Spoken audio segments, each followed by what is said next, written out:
एक बार फिर से उपस्थित हूं आप सबके सामने शनिवार के कार्यक्रम में विश्लेषण जन्म कुंडली का। इस कार्यक्रम के अंतर्गत सुबह जो मैंने कुंडली विश्लेषण किया था उसी के दूसरे हिस्से के साथ उपस्थित हूं।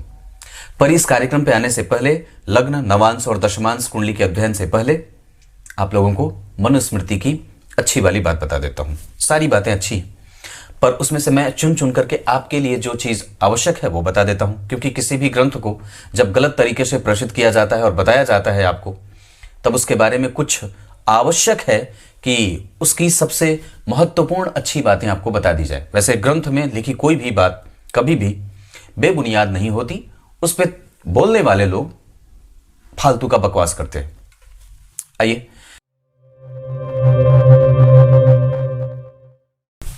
भगवान मनु ने मनुस्मृति में 6 प्रकार के कर्म बताए हैं। अध्ययन, अध्यापन, दान लेना और देना और यजन याजन करना। अध्ययन शास्त्र का, अध्यापन शास्त्र का, दान लेना और देना ब्राह्मण कर सकता है और यजन याजन करना।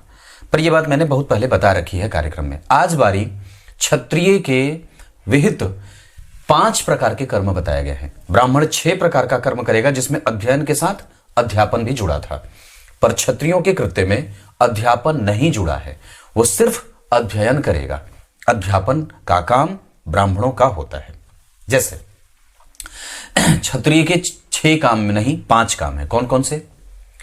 प्रजा का पालन और उनकी सुरक्षा, सीमाओं की सुरक्षा, राष्ट्र की सुरक्षा, देश की सुरक्षा, देश की जनता की सुरक्षा, यह क्षत्रियों का काम है। सोच के देखिए कि जो मैं जैसे कह रहा हूं या जो हमारे शास्त्र में बताए गए हैं, अगर वैसे होने लगे तो क्या आज वैसी दुर्गति होगी जो राष्ट्र की हो रखी है? वो तो चलो हमारे कम से कम मजबूत प्रधानमंत्री को हमने चुना है, इस वजह से हम आराम से सो रहे हैं और बहुत ही विलक्षण एक तेजस्वी प्रधानमंत्री का चयन इस बार हमारे राष्ट्र ने किया है। पहला काम राष्ट्र की सुरक्षा, दूसरा यज्ञ आदि कृत्यों का करवाना और उसमें उसकी सुरक्षा देना। विश्वामित्र भगवान ने की सुरक्षा भगवान राजा राम ने की थी। महर्षि विश्वामित्र जब यज्ञ करने जा रहे थे तो राक्षस आदि उनके यज्ञ में विघ्न बाधाएं डालना चाहते थे, उपस्थित करना चाहते थे, जिसकी सुरक्षा स्वयं भगवान राजा राम ने की थी। क्षत्रिय कुल में पैदा हुए थे। तीसरा अध्ययन है। तीसरे कृत्य के रूप में क्षत्रियों को अध्ययन का काम आता है, जिसमें शौर्य, पराक्रम, बल और किस तरीके से राष्ट्र की सुरक्षा के लिए कौन सी विधा की आवश्यकता है उसका अध्ययन करना। राज्य पे कैसे शासन करना है, शासन तंत्र को कैसे संपूर्णतया पालित कराना है और करना है, ये क्षत्रियों को आना चाहिए। तीसरा कर्म ये था। चौथा दान देना, मतलब वो दान ले नहीं सकता, दान देगा। तो किसको? तो दान लेने का अधिकारी कौन? ब्राह्मण, क्योंकि दान लेना और देना ब्राह्मणों के कृत्य के अंतर्गत आता है। तो चौथे कर्म के रूप में क्षत्रियों को दान देने का है। और पांचवा कर्म क्षत्रियों के लिए विषयों में अनासक्ति का है। वो उनका प्रधान गुण होना चाहिए, वो उनका प्रधान कर्म है, वो उनका धर्म है कि किसी भी विषय में आसक्ति न हो, क्योंकि जब आसक्ति रहेगी तो वो राष्ट्र की सुरक्षा के लिए अपने आप को जिम्मेदार नहीं समझेंगे। अगर किसी महिला की, किसी माता बहन की सुरक्षा की सबसे पहले अगर किसी को जिम्मेदारी मिलती है तो वो क्षत्रिय की है, क्योंकि सूचनात्मक रूप से ब्राह्मण उनको इस बात का अध्ययन करवाएंगे कि क्या सही है और क्या गलत है, शास्त्र किसे सही और किसे गलत मानता है। क्षत्रिय इसका अपने हृदय में उसको हृदयंगम करके जब कभी भी राष्ट्र में ऐसी कोई दुर्घटना या घटना होती है तो तात्क्षणिक को उस पर उसकी सुरक्षा करते हैं। तो ये हमारे शास्त्रों में ऐसी बातें लिखी गई हैं, पर अगर उस पर चली जाए तो बात बड़ी बढ़िया हो जाए। तो ये क्षत्रिय के 5 विहित कर्म हैं। तो ब्राह्मणों को बताया, क्षत्रिय का बताया। कल वर्ण में तीसरे वर्ण वैश्य की बारी होगी। अब आइए आपको मैं कुंडली में लेके आता हूं। ये नवांश कुंडली है और ये तुला लग्न की कुंडली बनी है। यहां पे लग्न कुंडली तो मेष, वृष, मिथुन, कर्क, सिंह, कन्या, तुला, यानी कि चर प्रकृति का लग्न बना है। यहां पे चर स्थिर द्विस्वभाव, चर स्थिर द्विस्वभाव, चर स्थिर द्विस्वभाव। तो मेष वृष मिथुन, कर्क सिंह कन्या, तुला वृश्चिक धनु, मकर कुंभ मीन। तो चल चर प्रकृति का ये लग्न बना। चर प्रकृति का लग्न है यानी कि ये अदृढ़ है, मतलब उसमें दृढ़त्व की कमी है। रिजिड, रिजिड बोलते हैं ना अंग्रेजी में, वो बिल्कुल हो गया तो हो गया, मतलब ठप तो ठप। और चर प्रकृति वाले में उन लोगों को बदलना बड़ा आसान होता है। उसका जो प्रारब्ध है चर प्रकृति के लग्नों का या फिर राशियों का, उसके प्रारब्ध को आप थोड़े से कृत्य से बदल सकते हैं। जो स्थिर है वो अदृढ़ है, वो बदल नहीं सकता और आप उसके प्रारब्ध को बदल भी नहीं सकते। अगर यहीं पे कुछ सिंह राशि का निर्माण हो जाता तो अब उसके जो प्रतिफल होंगे उसको बदलना थोड़ा मुश्किल हो जाएगा। और जो द्विस्वाभाविक है उसको भी बदला जा सकता है थोड़ी मेहनत के बाद, मतलब वो अदृढ़ और अस्थिर या स्थिर और अस्थिर में से दोनों के बीच का है। और तत्व के आधार पर तो पृथ्वी जल अग्नि वायु आकाश, पृथ्वी जल अग्नि वायु आकाश, तो इसमें से ये वायु तत्व का लग्न है। तुला राशि वायु तत्व की राशि होती है। अब एक बात और भी बताता हूं, यहां पे बनी है कुंभ राशि, जो यहां की 5वें भाव की राशि है। यहां बन गई कुंभ राशि और इसके लग्नेश बैठ गए 5वें भाव में। यहां बनी 4थे और 5वें भाव की राशि थी, यहां शनि अपनी ही राशि में बैठे थे। यहां भी वो अपनी ही राशि में नहीं बैठे हैं पर मित्र की राशि में बैठे हैं। इस वजह से ये एक अच्छी बात होगी क्योंकि ग्रह दोनों ही जगह पे एक ही राशि में जा रहा है, मतलब यहां भी वो राशि में नहीं भाव में, यहां भी वो 1 2 3 4 5वें में बैठा था, यहां भी वो 1 2 3 4 5वें में बैठा है। इस वजह से ये भाव से ग्रह वर्गोत्तम हो जाएगा। ग्रह दो तरीके से वर्गोत्तम हो जाए, मतलब राशि से और भाव से। इसके अतिरिक्त आप जब देखते हैं तो यहां पे लग्न के अधिपति पंचम में बैठे और लग्न के ऊपर बुध का प्रभाव है जो अष्टम भाव का अधिपति है, और यहां पे मंगल के साथ शुक्र बैठे हैं, मंगल अपनी ही राशि के बैठे हैं, और यहां गुरु राहु के संग बैठे हैं, जिसके कारण कई बार व्यक्ति के दांपत्य में थोड़े बहुत परेशानी के संकेत भी देते हैं। एक बात और बता दूं, तृतीय भाव में पापक ग्रह की राशि का बैठना कई बार उसे रिलायबल भी बनाता है, पर वहां पे आपको अगर कोई शुभ ग्रह की राशि बन जाए और शुभ ग्रह बैठ जाए तो वहां पे लोच प्रदान कर देता है या फिर लापरवाही दे देता है। पर यहां पे ये बात दोनों ही तरीके से देखी जा रही, एक शुभ ग्रह और एक पापक ग्रह। पापक ग्रह अपनी राशि का बैठा, इस वजह से विवाह में टूटने के योग नहीं है। पर यहां 6वें भाव के अधिपति चंद्रमा अष्टम भाव में बैठ रहे हैं, जो व्यक्ति का मन है मन अष्टम में बैठेगा तो दूसरों के प्रति भी लगाव को दर्शाता है। इसका अर्थ है कि व्यक्ति कई बार कई लोगों को देख लेता है। और बुध चंचल किस्म का ग्रह होता है, चांचल्यता उसका प्रधान गुण होता है, तो वो चंचलता से प्रकोपित और प्रभावित होकर के अपने आप को बदलता रहता है और उसके निर्णय प्रायः बदलते रहते हैं। गुरु राहु और केतु के संपर्क में हैं, भाग्य भाव में बैठ करके तुला राशि का निर्माण हो रहा है वहां पे, और यहां पे गुरु राहु केतु और मंगल के संपर्क में हैं। इस वजह से कई बार, और इस भाव के अधिपति इसको देख रहे हैं, इस वजह से कम्युनिकेशन होता रहेगा, पर थोड़े बहुत लड़ाई झगड़े के संकेत भी मिलेंगे जो प्रायः पारिवारिक होंगे, जो परिवार के कारण होगा। आपस में मतभेद आरंभ में बने होंगे इनके, पर बाद में चल करके वो पारिवारिक स्वरूप धारण कर लेता है और परिवार में भेद अभेद के कारण दोनों पति पत्नी के बीच में दाम्पत्य में थोड़ी बहुत कलुषित मानसिकता का आना संभव है।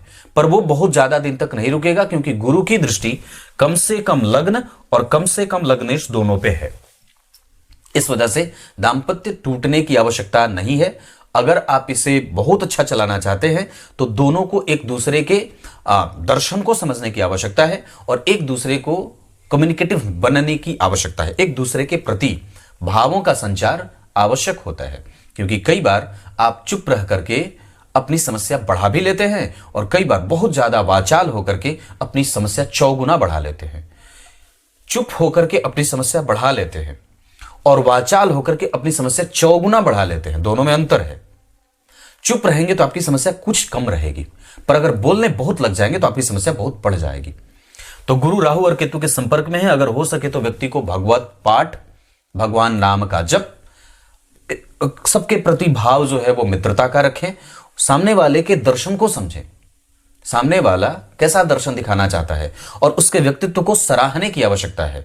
चंचलता न करें, चपलता न करें, चंचल स्वभाव के न बने और बहुत ही ज्यादा स्थिर को मन को स्थिर रखने की आवश्यकता है, और क्योंकि यह अष्टम भाव में बैठा है। नवांश कुंडली में अगर आप देखेंगे तो लग्न पे गुरु का प्रभाव, लग्नेश के ऊपर गुरु का प्रभाव, लग्न पे बुध का प्रभाव है। इस वजह से थोड़ी बहुत चिंताएं व्याप्त होती हैं, और ऐसा कई बार होता है कि लोग आपके ऊपर छिटाकाशी भी करेंगे, पर वो बहुत ज्यादा नहीं है, वो एक सामान्य ही है। लग्न में सूर्य, यहां पे व्यक्ति के जीवन में जो स्थिति दिख रही है, थोड़ी बहुत चिंता और थोड़ी बहुत क्रूरता का भाव भी दिखा रही है। सूर्य और बुध का एक दूसरे को देखना व्यक्ति के जीवन में वैसे तो बहुत ज्यादा अच्छा नहीं होगा, क्योंकि सप्तम भाव के अधिपति और अष्टम भाव के अधिपति होने के साथ साथ बुध पंचम भाव के अधिपति होते हैं। सप्तम के अधिपति, पंचम के अधिपति सप्तम में बैठे लग्न को देखे, इस वजह से दाम्पत्य में प्रेम और विवाह के बाद व्यक्ति का यश, कीर्ति, मान, सम्मान, पद, प्रतिष्ठा और उसका धन, ऐश्वर्य और भी ज्यादा बढ़ता ही है। नवांश कुंडली में अगर सप्तम भाव के अधिपति को देखते हैं तो ये कन्या राशि में बैठे हैं, और यहां पे वो मंगल यहां कहां बैठे, यहां बैठे मेष राशि में। तो सबसे अच्छी बात तो सबसे पहले मंगल में ये देखने को मिलेगी कि इस कुंडली के लिए वो बनते हैं दशम भाव के अधिपति, यहां भी व्यापार ही करवा रहे थे, और यहां पे मंगल मेष राशि में बैठे हैं, जो यहां से 1 2 3 4 5 6 7 8 पर ये अपने नवांश में गया है। इस वजह से मंगल यहां पे खराबी नहीं करेंगे, पर यहां से उनका जो संबंध बन रहा है वो 8वें का बन रहा है। इस कारण से कई बार पत्नी चपल चंचल चालाक नहीं होती, पर वो थोड़ी जबरदस्त होती हैं, मतलब वो उनका प्रभाव या थोड़ा सा मजबूती से उपस्थित होने वाली होती हैं, या कई बार उनका भाव बलवान भी होता है। सप्तम भाव पे इस कुंडली में किसी भी ग्रह की दृष्टि नहीं थी, शनि की नीच दृष्टि पड़ रही थी जो दाम्पत्य को खराब कर रहा था। मंगल की भी दृष्टि यहां पे पड़ रही थी, तो शनि, राहु, मंगल सबका प्रभाव सप्तम भाव पे है। यहां पे इस भाव के अधिपति सूर्य इसको देख रहे थे, इस वजह से दाम्पत्य में टूटने की खबर नहीं है और टूटने के संकेत भी नहीं है, ये दाम्पत्य अच्छा चलेगा। शनि की दृष्टि है यहाँ पे, पर ये शत्रु की दृष्टि है, इस वजह से कभी कभी उसमें खटास एक सामान्य सी बात होगी, पर लग्नेश होकर के देख रहे हैं, इस वजह से मैं उसे बहुत ज्यादा अच्छा ही कहूंगा। लग्नेश की दृष्टि और लग्नेश का बैठना कभी भी कमजोर नहीं हो, और मित्र की दृष्टि को नहीं देख रहे हैं, शत्रु की दृष्टि से हैं, इस वजह से कभी कभी परेशानी देते हैं, वो एक सामान्य सी बात है। शनि जहां बैठते हैं वहां का भाव अच्छा रखते हैं, दृष्टिपात उनका थोड़ा गड़बड़ होता है, तो शनि की जो 7वीं दृष्टि होगी वो भी बहुत अच्छी नहीं है, और शनि की जो 10वीं दृष्टि है वो भी बहुत अच्छी नहीं है। इसका अर्थ होगा कि शनि की दशा में व्यक्ति को अपने पार्टनर के प्रेम, पार्टनर की भावनाएं, पार्टनर का जो अभिमान है उसको सुरक्षित रखने की आवश्यकता होगी। आपको जब वो प्रेम करने के लिए लालायित हो तभी प्रेम करें, उसकी ना में आपकी भी ना होनी चाहिए, और उसकी हां में आपका सहयोग होना चाहिए, हां का होकर के। दशमांश कुंडली में लग्न में सूर्य का बैठना और गुरु का बैठना इस व्यक्ति के कर्म क्षेत्र को बहुत ही ज्यादा बेहतर और 100% बहुत अच्छा बना रहा है। यहां शुक्र अगर नहीं बैठे होते, जो कि अष्टम के अधिपति हैं, और चंद्रमा पंचम के अधिपति होकर के, तो व्यक्ति और भी ज्यादा आगे बढ़ सकता था, क्योंकि दशमांश कुंडली में दशम स्थान में शुक्र का अकेले बैठना व्यक्ति को कभी कभी नहीं, लगभग क्षेत्र से संबंधित समस्याओं को उत्पन्न करते देखा जाएगा। जो व्यक्ति को मिला है वो गुरु और सूर्य के कारण मिला है। अगर यहां गुरु नहीं बैठे होते, जो कि दशम के अधिपति होकर के अगर दशम को नहीं देख रहे होते, तो ये कुंडली और भी ज्यादा अनुभव से कमजोर हो जाती, और जातक को परेशानियों से कोई निकाल नहीं सकता था। वैसे अभी आपकी कुंडली में सूर्य की दशा है, अभी खूब काम करने की आवश्यकता 2027 के फरवरी तक है, उसके बाद आप आराम से छुट्टी पे जा सकते हैं। वैसे इस कुंडली में सूर्य जो जन्म कुंडली में उच्चाभिलाषी हो रहे हैं, और इस कुंडली के लिए वो प्रतियोगिता भाव के अधिपति होकर के नौकरी करवाते हुए भी नजर आ रहे हैं। यहां मंगल और बुध व्यक्ति अपने दिमाग और अपने क्रिएटिविटी से साम्राज्य का अधिपति बनता है, और स्वयं अपने सिंहासन पे आरूढ़ भी होता है। ऐसी स्थितियां जहां व्यक्ति के पंचम भाव की स्थिति संतान की तीव्र गति से उत्तरोत्तर उन्मुख होने का भाव दिख रहा है, यहां व्यक्ति के संतति में बहुत सारे लाभ के संकेत हैं। हालांकि कई बार व्यक्ति की जो बड़ी संतति है वो बहुत ही प्रबुद्ध और बुद्धिमान होती है। इसके अतिरिक्त उसके बाद बीच की जो संतति होती है वो थोड़ी कठोर और कमजोर, या फिर थोड़ी कमजोर होती है, पर अंतिम की जो संतति होती है वो भी बहुत अच्छी और विलक्षण होती है, ऐसा भी मैं कह सकता हूं। पर ये कई बार उनकी कुंडली पे भी निर्भर करता है, पर इस कुंडली से तो ऐसा ही दिख रहा है। इस कुंडली में शनि के साथ राहु का बैठना थोड़ा अच्छा नहीं होगा। 12वें के अधिपति होकर के कई बार भाग्य में अवरोध और पिता और माता के संग के कमजोर होने का योग दिखा रहे हैं, मतलब पिता और माता का संग थोड़ा कमजोर हो जाता है।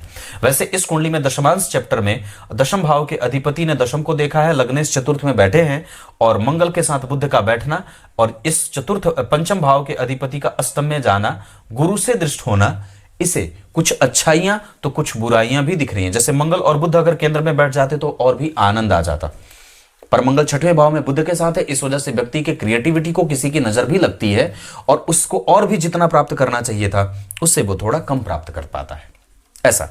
वैसे इस कुंडली में शनि की दशा, इस कुंडली में मंगल की दशा, इस कुंडली में बुध, गुरु और चंद्रमा की दशा बहुत अच्छी रहेगी, जिसमें सबसे ज्यादा शनि, उसके बाद मंगल, उसके बाद बुध, उसके बाद चंद्रमा। ये सब दशा के हिसाब से सारे ग्रह की जो एक इंटेंसिटी है वो ऐसे ही अच्छी रहेगी। सबसे ज्यादा शनि अच्छा, उसके बाद मंगल, उसके बाद चंद्रमा, फिर उसके बाद बुध। अवस्थागत अगर बात करें तो सूर्य, शुक्र और गुरु थोड़े थोड़े कमजोर हो रहे हैं, जिसमें से शुक्र और सूर्य थोड़े थोड़े कमजोर हैं। अब मैं आपको बता दूं, सूर्य आपकी कुंडली में 25% का परिणाम कर रहे हैं, पर ये 25% भी आपकी कुंडली के लिए बहुत ज्यादा ही होगा, क्योंकि इस भाव के अधिपति मंगल के साथ बुध का परिवर्तन है, तो धन का आवागमन लगा रहेगा, व्यक्ति धन कमाएगा और खर्च भी करेगा। मतलब यह है कि कई बार व्यक्ति अपने धनागमन के बाद धन के खर्च होने से चिंतित होगा, पर किसकी दशाओं में? ये मंगल और बुध की दशाओं में होगा। पर इसके अतिरिक्त शनि और राहु की दशा में भी ऐसे कृत्य देखने को मिलते हैं, व्यक्ति के जीवन में ऐसी घटनाएं होती रहेंगी। सूर्य के बाद चंद्रमा और मंगल, आपकी कुंडली में मंगल आपसे ऊर्जा ज्यादा ले रहा है, इस वजह से उसने आपको थोड़े कम परिणाम भी दिए हैं। वैसे इस कुंडली के लिए मंगल बहुत अच्छे नहीं होते, इस वजह से, और ये आपकी कुंडली में वृद्ध होकर के बैठे हैं डिग्री के हिसाब से, इस कारण से, और चंद्रमा भी वृद्ध होकर के बैठे हैं, मतलब इनके पास अनुभव तो है, पर वस्तुतः ये अपने अनुभवों का लाभ जातक को नहीं दे रहे हैं। इसका मतलब है कि व्यक्ति को अपने मानसिक अवस्था पे और अपने पराक्रम पे और भी ज्यादा फोकस करने की आवश्यकता है, अपने बार बार किए गए गलती से सीखने की आवश्यकता है, इमोशनल नहीं होने की आवश्यकता है, अपने आप को चरित्र से कैसे और भी बलवान किया जाए इस पे ध्यान देने की आवश्यकता है, अपने बौद्धिकता का कैसे भी और भी ज्यादा प्रबुद्ध उसको कैसे बनाया जाए इस पे विचार करने की आवश्यकता है। ऊर्जा की समीक्षा होनी चाहिए, ऊर्जा का समायोजन होना चाहिए, और भी ज्यादा, चूंकि आप मेहनती हैं ये तो मैं कह सकता हूं क्योंकि मंगल की दृष्टि यहां पे है, पर इन्होंने शुक्र को भी देखा है जो इस कुंडली का लग्नेश है, तो लग्नेश पे राहु और मंगल दोनों की दृष्टि है। इसके अतिरिक्त शनि जो है वो जन्म कुंडली में द्वितीय भाव को देख रहे हैं, इसके कारण से हमें अतिरेक व्यय और अतिरिक्त भावनाओं के साथ साथ अपने कार्य में होने वाले विलंब को समझने की आवश्यकता है। लग्नेश के ऊपर पापक ग्रहों का प्रभाव व्यक्ति को दुर्बुद्धि और कई बार कमजोरीपन में जाकर के और लालची या मजबूती से किसी बात को कहने वाला सॉफ्ट नेचर का थोड़ा कम बना देता है, मतलब थोड़ा क्रोधी और थोड़ा लालची भी हो सकता है। और एक अवस्था के आने के बाद उसके अंदर के लालच को सामान्यतः सभी लोग समझ जाते हैं और सभी लोग जान जाते हैं। ये चंद्रमा और मंगल है। बुद्ध को बल देने के लिए अपने आप को और भी ज्यादा शांत करिए, भगवान गणेश जी की मूर्ति के ऊपर कम से कम दूध, दही, जल, घी, शहद आदि से स्नान कराइए, दुर्वा अर्पित करिए, गणपति संकट नाशक स्तोत्र का पाठ करिए, गणपति अथर्वशीर्ष का पाठ करिए, गणेश पंचरत्न का पाठ करिए, और कम से कम उन्हें दुर्वा और लड्डू अवश्य अर्पित करना चाहिए, कम से कम बुधवार को। गुरु की स्थिति आपकी कुंडली में अगर मैं देख रहा हूं तो उनके पास अनुभव तो है, पर वो भी शांत ही बैठे हैं, इस वजह से एकादशी की अवस्था आपकी हो गई है। रविवार को नमक बिल्कुल बंद करिए, सूर्य को अर्घ, दोनों पक्षों की एकादशी बिल्कुल शुरू करिए, और जितना ज्यादा हो सके अपने आप को परिवार से काट करके एक वक्त पे आकर के अपने आप को मंदिरों में स्थापित करिए। क्लियर है? हाँ, ये बात जरूरी है, अवस्था हो चुकी है। गुरु आपकी कुंडली में ठीक है जैसे भी हैं, पर वृद्ध है। शुक्र और शनि में से आपके अंदर वैराग्य नहीं है, न्याय करने की प्रबलता और भी चाहिए, उसको बढ़ाइए कि न्याय कहें, जो भी कहें वो सत्य कहें, और गीता जी का अध्ययन, रामचरितमानस का पाठ, गीत गोविंद का पाठ, भक्तमाल आदि ग्रंथों का पाठ, ये सब अपने घर में लाइए और उनका अध्ययन करिए। इससे बड़ी अच्छी बात आपको कोई ज्योतिषी कुछ नहीं बता सकता। हो सकता है कोई बता दे ये सतुर उदाहरण कर दो, ये पतकुर उदाहरण कर दो, पता नहीं क्या क्या उदाहरण होते हैं लोग, पर मैं वो सब कभी नहीं बताता, मुझे उन सब में विश्वास बिल्कुल भी नहीं। अभी मैंने कल के ही कार्यक्रम में बात कही थी, मैं वही बात बताऊंगा जो मैंने शास्त्रों में पढ़े हैं और जो मुझे पढ़ने को मिले हैं, जो मुझे मेरे गुरुजी के द्वारा बताया गया है। यहां पे शनि को बल देने के लिए बजरंगबली के हनुमान चालीसा का पाठ 3 बार नित्य प्रतिदिन करना चाहिए। इसके अतिरिक्त शाम को कम से कम 5 बजे सरसों तेल का दीपक बजरंगबली की तस्वीर के सामने अवश्य जला देना चाहिए। अपने पितरों को याद करिए और कम से कम मंगलवार को उनके निमित्त घी का दीपक या कभी भी अमावस्या को दीपदान अवश्य किया करिए। ये सब करने से आपके कृत्य प्रत्येक दिन परमात्मा के सन्निकट जाने वाले हो जाएंगे। जीव की सुरक्षा आवश्यक है, पर इसके अंदर बैठे जीवात्मा, जीव और जीव के अंश की भी सुरक्षा आवश्यक है, और वो तृप्त होता है इन्हीं सब ऐसे ही धार्मिक कृत्यों से। आप जैसे जैसे धार्मिक कृत्य करते जाते हैं, आपके अंदर का जीवत्व और उसके अंदर का जो परम तत्व है वो जागृत होता जाता है, और एक दिन उसको उसका लक्ष्य मिल जाता है। दरअसल वो जीव का अंश है। हम कौन है? जीव के जो परम जीव है, जो परमात्मा है, उसके ही अंश ही हैं। तो हमारे अंदर जो जीवात्मा बैठी है वो चाहती है कि उसको उसके परम तत्व से मिला दिया जाए, पर इस शरीर के द्वारा कुकृत्य और कुकर्म होते रहते हैं। इस वजह से उसके उस वहां तक पहुंचने में बाधाएं भी उपस्थित होती जाती हैं। पर जीवात्मा किसी भी तरीके से आपके साथ सत्कर्म से उसका संबंध परमात्मा से बंधा होता है। ये शरीर जितना ही ज्यादा मांगलिक और धार्मिक कृत्य करता रहे, आध्यात्मिक चिंतन करता रहे, उतना ही इस शरीर के अंदर जो बैठा शरीरी है उसका संबंध उस परमात्मा से जल्दी जल्दी बनता जाता है। तो हमारा और इस शरीर का वास्तविक लक्ष्य हमारे शरीर के अंदर बैठे शरीरी या इस जीव के अंदर बैठे जीवी का या देह के अंदर जो देही है उसका संबंध किसी भी तरीके से उस देहात्म जो परमात्मा परम तत्व है उससे करा देने का है, और यही जीवन का वास्तविक लक्ष्य है। तो ऐसे कृत्य करने से आपके अंदर जो बैठा आपके शरीर की जो आत्मा है, जो ऊर्जा स्वरूप है, जो ज्योति स्वरूप है, उसका मिलान जैसे ही परम तत्व परमात्मा से हो जाता है तो आपके जीवन का वास्तविक लक्ष्य उसे मिल जाता है, और वस्तुतः वही है। तो ये बात मैंने इतनी कह दी। इस वजह से इस चीज को समझने की भी आवश्यकता होगी। इस कुंडली में अगर मैं आध्यात्मिक पक्ष की बात करूंगा तो गुरु का प्रभाव ठीक है, और वस्तुतः व्यक्ति कर्म बंधनों में बंधा ही है। इससे मुक्त होने के लिए बजरंगबली की पूजा, ठाकुर जी के प्रति आराधना का भाव रखना चाहिए। आपकी कुंडली में भूमि, भवन, वाहन और चल अचल संपत्ति, इसका दुख कभी भी नहीं है, और यह हमेशा ही गुरु और सूर्य के सहायता से मिलता रहेगा। इसके अतिरिक्त आपकी कुंडली में संतति का सुख बहुत अच्छा देख रहा हूं। उनके साथ आपके संबंध कभी भी अच्छे ही रहें, इसका ख्याल रखना होगा। आपके संबंध आपके पिता से निश्चित रूप से जैसे भी रहे हों, पर अगर मजबूत नहीं रहे थे तो वो कम से कम गलती अपने बच्चों के साथ ना करिएगा। वैसे आपकी कुंडली में दूसरी संतति और पहली संतति बहुत ही अच्छी और श्रेष्ठ देखी जा रही है, अच्छी ही है। ये आपकी कुंडली में ऐसे कुछ पक्ष मुझे दिख रहे हैं। दशाओं के क्रम में अगर बात करूंगा तो आपकी कुंडली में सूर्य और सूर्य के बाद चंद्र की दशा, तो सूर्य की दशा बहुत अच्छी है, ये आपसे मेहनत करवा करके धन देगी, और चंद्रमा की दशा शांति प्रदायक होगी। यानी कि इसका अर्थ है कि आपकी कुंडली में जो अभी सूर्य के बाद चंद्र की दशा जो शुरू होगी 27 से लेकर के, और वो चलेगी 2037 तक, ये दशा आपके जीवन में सबसे महत्वपूर्ण।